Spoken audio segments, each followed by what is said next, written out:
Avez-vous déjà mangé ce délicieux dessert à la pêche? Faites-le chez vous et surprenez tout le monde! Dans une casserole, je vais verser 500 ml de lait, une cuillère à soupe de fécule de maïs, 200 g de crème épaisse, 400 g de lait concentré,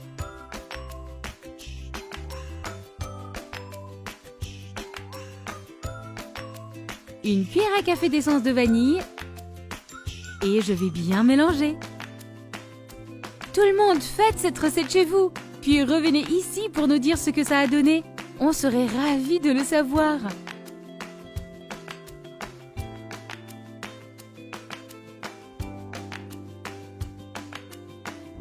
Après avoir bien mélangé, je vais mettre cette casserole sur le feu.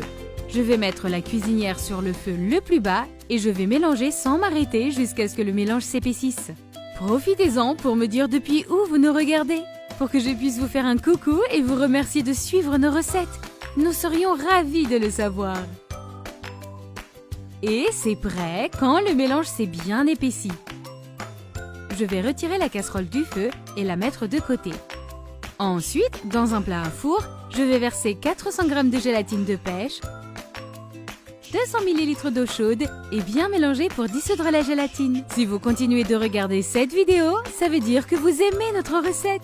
Alors cliquez sur le bouton j'aime et commentez ci-dessous, j'adore les pêches. Ensuite, je vais ajouter 200 ml d'eau froide et mélanger à nouveau. Je vais mettre le mélange de côté. Pour assembler le dessert dans le plat, je vais commencer par disposer la crème que nous avons préparée jusqu'à ce que le fond soit entièrement recouvert. Et au-dessus de la crème, je vais disposer les biscuits à la fécule de maïs jusqu'à ce que tout le fond soit recouvert.